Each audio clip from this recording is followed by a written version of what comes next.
Listeners, hello good music lovers, কেমন আছেন আপনারা সবাই? মাই পিএস এপিসোড নাম্বার 7, নতুন একটা এপিসোড নিয়ে হাজির হয়ে গেলাম। মাই পিএস মানে হলো মাই প্র্যাকটিস সংস।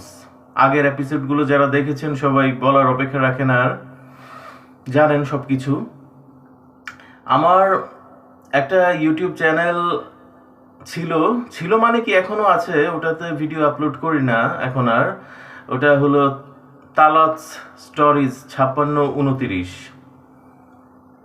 তো তালাত স্টোরিজ 5629-এর একেবারে শুরুর দিকে আমি একটা ভিডিও করেছিলাম। ওইটা অনেকটা এই মাই পিএস এপিসোডেরই বলা যায়, একদম প্রথম ফার্স্ট এভার এপিসোড যেটা ছিল। মানে আমার স্কুল কলেজ লাইফ থেকে কিভাবে প্রথম কবে থেকে গান বাজনা শুরু করলাম, গাওয়াটা শুরু করলাম। আমি যেহেতু সব ব্যান্ড মিউজিক্যাল ইনস্ট্রুমেন্টই আমি অল্প অল্প বাজাতে পারি, কিন্তু আমি নিজেকে পরিচয় দিতে স্বাচ্ছন্দ্য বোধ করি রিদম গিটারিস্ট এবং ভোকালিস্ট। ভোকালের দিকেই আমি বেশি জোরটা দিচ্ছি পরিচয় দেবার ক্ষেত্রে। তো সেই এপিসোডটা এত কথা বলে আসলে লাভ নেই। আমার এই ভিডিওটার সাথে আমি ওটা ডেসক্রিপশন বক্সে অ্যাটাচ করে দেব। ওই ভিডিওটার কথা বলছি কারণ আজকে যেটা আড্ডা মারতে যাচ্ছি সেই টপিকের সাথে ওইখানকার টপিকের কিছু মিল আছে। আজকে ভোকাল ডাইনামিক্স এবং থ্রোয়িং এই ব্যাপারটা নিয়ে আমি কি কি সমস্যা ফেস করেছিলাম শুরুতে। কারণ আমি সবসময় বলি, সব পর্বেই বলি যে আমার কিন্তু কোনো টিচার ছিল না ব্যান্ড মিউজিক শেখার। এমনি overall what is lead guitar, bass guitar, etcetera, তারপর মিউজিক কম্পোজিশনটা কি, অর্নামেন্টেশনটা কি, এইগুলির উপর হালকা হালকা ধারণা পাওয়া দিবে এইরকম মেন্টর আমার ছিল শামীম ভাইয়া। বাট ওভাবে ধরে ধরে গান শেখানোর জন্য তো আসলে আমি কোনো সঙ্গীত শিক্ষক রাখতে পারিনি এবং যেতেও পারিনি কোনো একাডেমিতে। এগুলো কেন পারিনি কি পারিনি এগুলো সব আমার ডেসক্রিপশন আগের ভিডিওগুলোর যে মাই পিএস এর যে এপিসোড আছে ওখানে সেই সব গল্প বলা আছে যে কেন নয় বা পারিনি কেন। তো সেগুলো এখন আর আমি চর্বিত চর্বণ করতে চাই না। এখন আড্ডাতে ঢুকে যাই। আজকে আড্ডা দেব সরলতার প্রতিমা গানটা নিয়ে। মরহুম খালিদ ভাই, চাইম বাংলাদেশের জনপ্রিয় ব্যান্ড লাইন আপ চাইমের লিড ভোকালিস্ট, ফাউন্ডার মেম্বার, প্রতিষ্ঠাতা সদস্য। উনি অত্যন্ত জনপ্রিয় একজন সিঙ্গার। উনি পরবর্তীতে সোলো ক্যারিয়ার করেছিলেন চাইম ব্যান্ড থেকে বের হয়ে যাওয়ার পর। ওনার অনেক জনপ্রিয় গান আছে, যে সেদিনও আকাশে ছিল চাঁদ, তারপর যদি হিমালয় হয়ে দুঃখ আসে, সরলতার প্রতিমা, এক মহাকাল ব্যথা, আমায় যদি পড়ে মনে, কবিতায় কবিতায় মগ্ন থেকো, আসে না যেন জল চোখের কোণে। এইরকম অসংখ্য হিট গান আছে ওনার। তো আমি মজার ব্যাপার, চাইম ব্যান্ড নিয়ে একদমই ইন্টারেস্টেড ছিলাম না। আমি যখন ক্লাস 5-এ পড়ি তখন অডিও বাজারে এবং টেলিভিশন মিডিয়াতে চাইম ব্যান্ডকে ঘন ঘন দেখা যায়, আত্মপ্রকাশ করতে শুরু করে।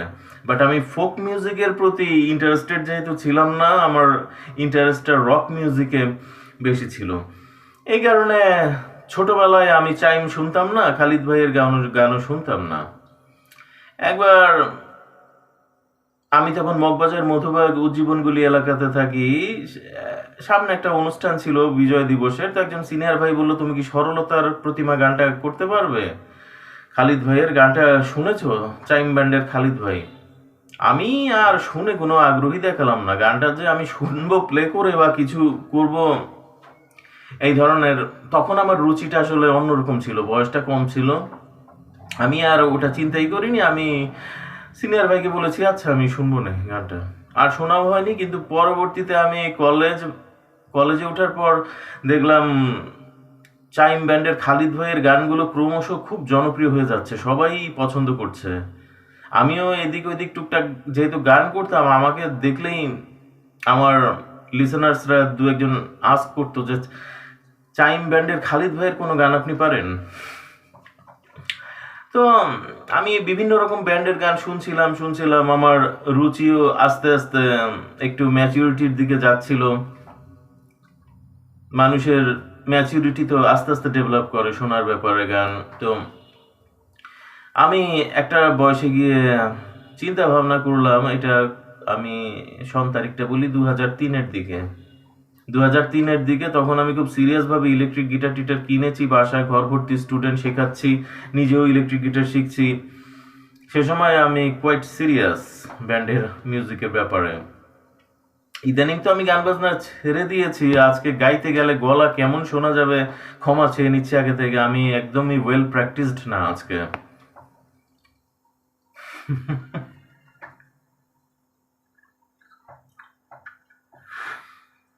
Sorry for the interrupt.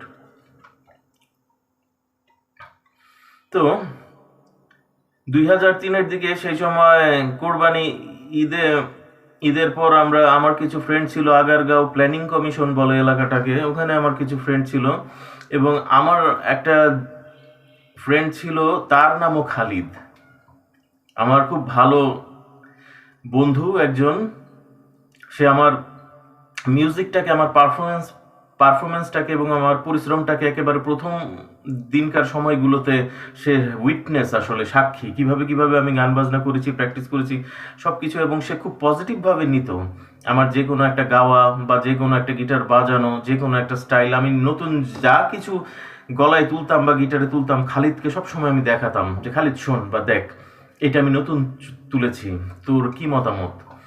তো এইভাবে আমাদের অনেক আড্ডা হতো। খালিদ খুব সঙ্গীত পিপাসু একজন মানুষ ছিল বলাই বাহুল্য। তো সেই সময় খালিদ আমাকে একদিন প্রশ্ন করে, আচ্ছা তালাত, তুমি চাইম ব্যান্ডের যে খালিদ ভাই, উনার গানগুলো তো খুব জনপ্রিয়, এইগুলো তো মানুষ রিকোয়েস্ট করে তোমাকে গাওয়ার জন্য, তুমি উনার গানগুলো তোলো না কেন?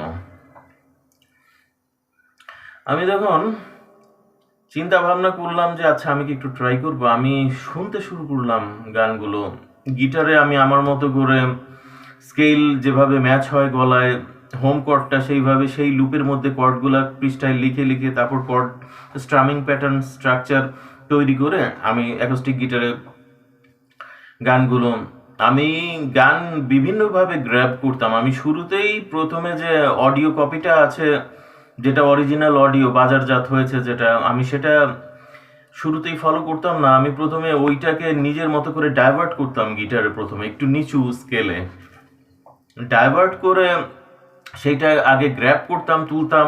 আবার গত ভিডিওতেও তো আমি বলেছিলাম যে হামদনাথ স্টাইল, ওই হামদনাথ স্টাইলে অল্প অল্প করে আস্তে আস্তে গেয়ে গেয়ে ওভাবে গ্র্যাব করতাম গানকে। ফাইনালি আমি সিডির সাথে গাওয়ার ট্রাইটা করতাম। আমি ডি শার্প টিউনে নিচুটা যখন তুলেছি, এবার উঁচুটা একটু ট্রাই করি, অরিজিনালটা কি। তো এইভাবে এগুলো ছিল আমার নিত্য নৈমিত্তিক রিসার্চ গবেষণা। সেই সময় 2003-4-5 ওই সময়টার কথা বলছি, সন্তারিখগুলো। তো আমি চাইম ব্যান্ডের খালিদ ভাইয়ের গান শুনতে লাগলাম। আবার বাংলাদেশের 21 টিভি ফোনো লাইভেও তখন খালিদ ভাই অনেক অনুষ্ঠান করছেন। তো সরলতার প্রতিমা গানটা আমি গাইতে গিয়ে প্রথম যেটা রিয়েলাইজ করলাম সেটা হলো, এখানে ডাইনামিক্সগুলো গলাটাকে পুরো খুলে মেলে দেওয়া হয়েছে। আর গলা খুলে যেসব গানগুলো, যেমন আজম খান ভাই বা চাইম ব্যান্ডের খালিদ ভাই, ওনারা পুরো ডাক ছেড়ে গান গাওয়া, যেটা গলা ছেড়ে গান গাইতেন, তো এইটা আমার একটু অনীহা ছিল। কারণ এক একজনের ভোকাল টোন স্ট্রাকচার এক এক রকম, ডাক ছেড়ে গান গাইলে কিন্তু সবাইকে ভালো লাগে না। খুব বেশি উঁচুতে, যেমন ওয়ারফেজের মিজান ভাই যেভাবে গান করেন, আমি সেইভাবে গান করতে গেলে ওটা কিন্তু কুত্তার গু হবে, কিছুই হবে না। কারণ মিজান ভাই, আমি তালাতে।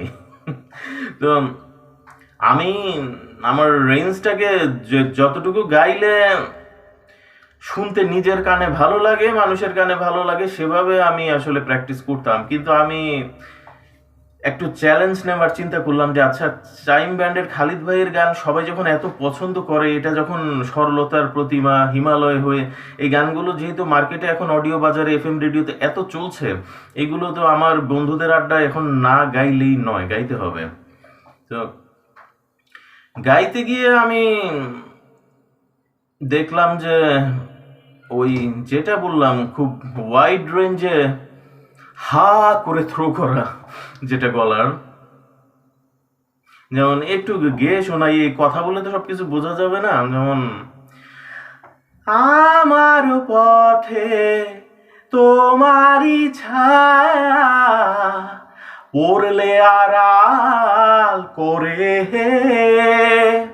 থমকে সে যাবে জীবন গতি, সে কি তোমার অজানা, রয়েছ তুমি বহু দূরে। এখন আপনারা আমার যে ভার্সন শুনছেন, এটা দীর্ঘদিনের প্র্যাকটিসের ফলে, কিন্তু শুরুতে শুরুতে দর্শক মণ্ডলী এরকম শোনা যেত না। আমি যখন খালিদ ভাইয়ের গান করতাম আরো খারাপ শোনা যেত। তো নিজের গানে নিজেরই খারাপ লাগতো শুনে, এই কারণে আমি ভয় পেয়ে যেতাম, আমি নিরুৎসাহিত বোধ করতাম।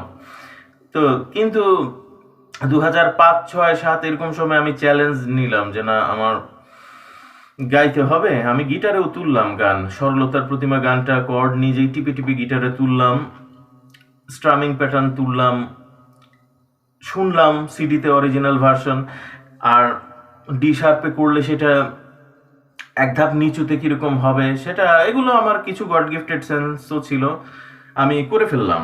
করে নিচুটা তুললাম, তুলে আমার বন্ধু যে ওই যে খালিদ, ওকে আমি একদিন শোনাতে গেলাম গানটা। গানটা শোনাতে গিয়ে আমি প্রথমে মুখটা তুমি আকাশের বুকে বিশালতার উপমা, এভাবে শুরুটা করলাম। শুরুতে কিছুক্ষণ করে আমি নিজেই থেমে গেলাম। খালিদ বলে, কিরে থামলি কেন? আমি বললাম, না দোস্ত, ভালো লাগতেছে না, কিরকম সাউন্ড বাইর হইতেছে আমার গলা দিয়ে। আমি তো এই ধরনের গানে অভ্যস্ত না।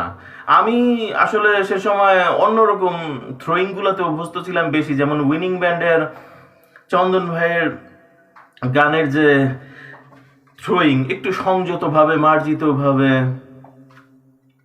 একটা গান শুনে, আমায় প্রশ্ন করে এমন সঙ্গী আছে, জীবন নামে শুধাইছে ভালোবাসি বলে। এই স্টাইলটা নাসিম আলী খান ভাইয়ার যে স্টাইল, আলো আধারে ছিলে ছায়ার মতো, জীবনের স্বপ্নে এলে অগোচরে, এইগুলো আমার প্রিয় ছিল। তারপর আবার লেজেন্ড ব্যান্ডের ইকবাল আসিফ জুয়েল ভাই, ইকবাল আসিফ জুয়েল ভাইকে আপনারা সবাই চিনেন, উনি মাইলস ব্যান্ডের সেকেন্ড লাইন লিড গিটারিস্ট বর্তমানে, উনি আর্টসেলেও আছেন। জুয়েল ভাইয়ার গানের থ্রোয়িং ওই রক স্টাইলের, একটু ইংলিশ মিক্সড, টুকরো টুকরো নক্ষত্র ভরা আকাশে লীন হয়ে যায় আমার নিঃসঙ্গতা, কৃত্রিম যোজনায় তুমি করো স্নান, এইটা। তারপর পঞ্চম ভাইয়ার কথা আপনারা মনে আছে না ভুলে গেছেন জানি না, আমার ব্যাচের কাছাকাছি যারা পঞ্চম ভাইয়াকে রিকল করতে পারবেন, ওই যে আর্ক ব্যান্ডের লিড গিটারিস্ট কাম ভোকালিস্ট, শ্রদ্ধেয় মরহুম মাহমুদুন নবী সিঙ্গার, উনার ছেলে। এমন একটা সময় ছিল মায়াবী রাত নিঝুম ছিল, তখন আকাশে ছিল তারা, চাঁদের আলোর ফোয়ারা। সো এতক্ষণ আপনাদেরকে যেগুলো শোনালাম, আমি এইসব স্টাইলগুলো নিয়ে বেশি ঘষাঘষি করতাম। জেমস ভাই চাইমের, খালিদ ভাই, আজম খান ভাই, উনাদের গান আসলে অত সাহস করতাম না, কারণ গলা ওয়াইড রেঞ্জে থ্রো করতে হয়, এবং ওয়াইড রেঞ্জে ওইভাবে হা করে থ্রো করতে গেলে নিজের গলা নিজের কাছে খারাপ লাগতো। সে সময় আমার বন্ধু খালিদ খুব অভিনব একটা কাজ করলো। সে আমাকে বলল, আচ্ছা তালাত, তুমি খালিদ ভাইয়ের গান গাইলে তোমার এভাবে থ্রোয়িং করলে নিজের কাছে লজ্জা লাগতেছে। তোমার অন্য যে প্রিয় ব্যান্ড আছে ইদানিং খুব শুনতে, তোমাকে দেখতেছি তুমি শুনতেছো যে ওই যে শিরোনামহীন ব্যান্ডের সেকেন্ড অ্যালবাম সিডি কিনলা সেই দিন। তুমি শিরোনামহীন ব্যান্ডের সেকেন্ড অ্যালবামের গান কেমন লাগে তোমার কাছে? আমি বলি হ্যাঁ অবভিয়াসলি ভালো লাগে, ওইটা তো রক রক গান, বাংলা রক। বলে হ্যাঁ ঠিক আছে, তাহলে তো রক গান। ওই তোমার যত ইচ্ছে করি গানটা কিভাবে জানো তুমি গাও, শোনাও তো একটু, ওগুলা তুলছো? আমি বলি হ্যাঁ অবভিয়াসলি তুলছি, তো শোনাও তালাত। ওকে। এই হাওয়া ওরাও তুমি, তোমার যত ইচ্ছে ঘুরি, চুপি চুপি মেঘের মেলায় তোমার আকাশ করেছে চুরি, উড়াও উড়াও সুতোর টানে আকাশের নীল যাচ্ছে চুরি। শোনালাম ওকে। ও বলে তালাত তুমি একটু আগে বললা তুমি ওই হা করে থ্রোয়িং লজ্জা পাও, এখন তুমি কি করলা বলো তো? আমি বলি কি করলাম? বলে এখন যে তুমি এই গান করলে, ইমিটেট করলে বা গাইলে, তুমি তো এখানেও সেই তুমি হা করে থ্রোয়িংই করলে। এটা রক দেখা তোমার উত্তেজনা বেশি লাগতেছে, মজা বেশি লাগতেছে, এখানে তোমার সেই লজ্জা বোধ আসতেছে না। আর ওইটা সফট দেখে একটু 80-র দশকের ঘেঁষা পুরনো সুর দেখে তোমার কানে বেশি লাগতেছে, বুঝছো? আমি বললাম দোস্ত মাই গুডনেস, এইভাবে তো চিন্তা ভাবনা করি নাই। বলে হ্যাঁ তাহলে চিন্তা করো এখন থেকে, তুমি শিরোনামহীন ব্যান্ডের গানগুলো যেই থ্রোয়িংয়ে গাও সেইটাই সামান্য পাওয়ার কমায় দিয়ে, বাংলা থ্রোয়িং বলো এটাকে, পাওয়ার কমাই দিয়ে গাও, প্র্যাকটিস করো।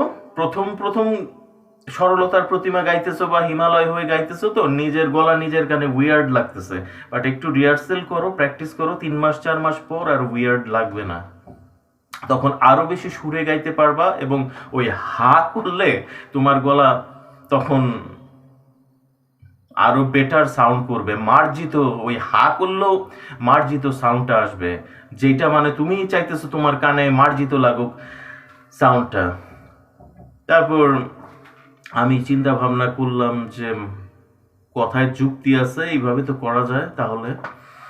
তারপর আমি ঠিক সেইভাবেই আমি দুটাই একসাথে করতে লাগলাম, এবং আমি দেখলাম শিরোনামহীন ব্যান্ডের গানগুলো রিহার্সেল করার পর আমার ওই যে জড়তা, হা করে গাওয়ার যে জড়তা, ওটা থেকে আমি বেরিয়ে আসতে পারলাম। এবং তখন আস্তে আস্তে শ্রাবণ বেলায় তোমারই কথা ভেবে বিষণ্ণ মন, আশার পথে দিয়েছি পাড়ি, যেথা তোমার বিচারণ।